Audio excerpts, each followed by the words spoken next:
महात्मा ज्योतिबा फुले या हक्कांना प्रथमतः अभिवादन करून आजच्या आपल्या या सामनेरे बेसिक प्रशिक्षणाचा 28वा दिवस 28व्या दिवसामध्ये आपल्या सर्वांचं वेलकम, सर्वांना मंगलकामना, शुभकामना.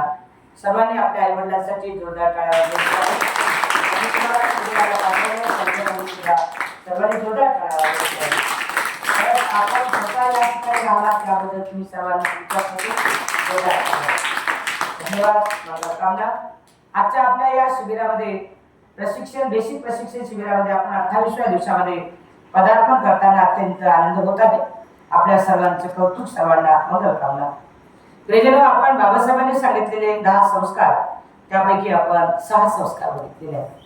4 संस्कार बाकी आहेत. तर आज आपण बघणार आहोत कर्णटोच म्हणजे कान टोचणे. दुसरा संस्कार आहे त्याला आपण बौद्ध धर्मामध्ये अंतिम संस्कार म्हणतात, त्याही पलीकडे नामकरण विधी असं म्हणतात. हे दोन्ही संस्कार, तिन्ही संस्कार आज आपण बघणार आहोत.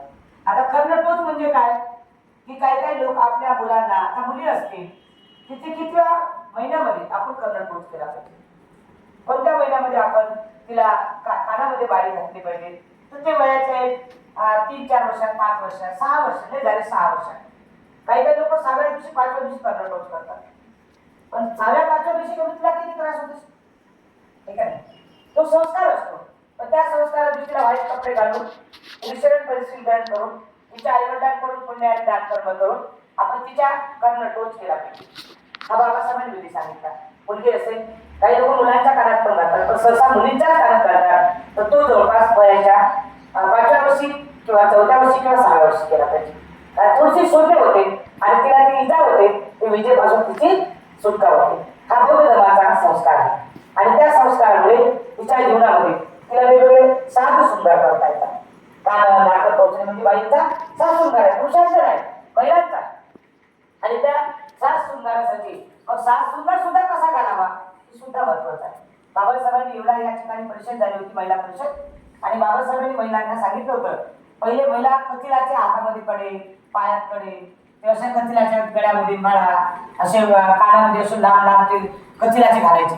बाबासाहेबांनी त्या परिषदेला बाबासाहेबांनी सांगितलं महिलांना की तुम्ही अतिशय सुंदर पद्धतीने साडी घालतो. बाबासाहेबांनी साडी घालून दाखवली.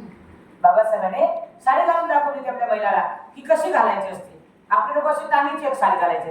बाबासाहेबांनी अतिशय सुंदर आपण घातलं पाहिजे. आणि त्याच्यानंतर बाबासाहेबांनी सांगितलं सोन्याच्या दागिने एक भेटला तरी चालेल, तो सोन्याचाच घालायचा. चांदीचा, कथिलाचा, त्या दाताचा, पहिले दाताची व्हाईट बर्ड भेटायचे ना, ते दाताचा दागिना घालून आहे असं बाबासाहेबांनी तेव्हा सांगितलं. बघा, आमच्या महिलांना तेव्हा सांगितलं की तो दागिना आपण वापरायचा नाही. आणि म्हणून आपण दागिने वापरताना सुद्धा विचार केला पाहिजे. काही लोक दागिना सोनं म्हटलं की त्याला जीव येते. सोनं हा जीव नाही आपला. आपल्या घरातला संस्कार हे सोनं आहे.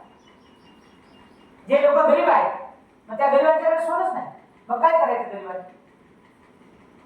गरीबाच्याकडे सोनं नाही, मग काय करायचं सोनं गरीबाला?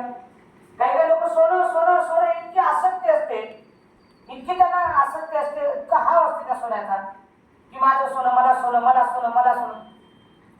आपण सोन्यासारखे मुलं घडवले पाहिजेत. सोन्यासारखे घरावर संस्कार घातले पाहिजेत. सोन्यासारखं जगलं पाहिजे आणि सोन्यासारखी किंमत स्वतःची वाढवली पाहिजे. त्याला सोनं म्हटलं जातं.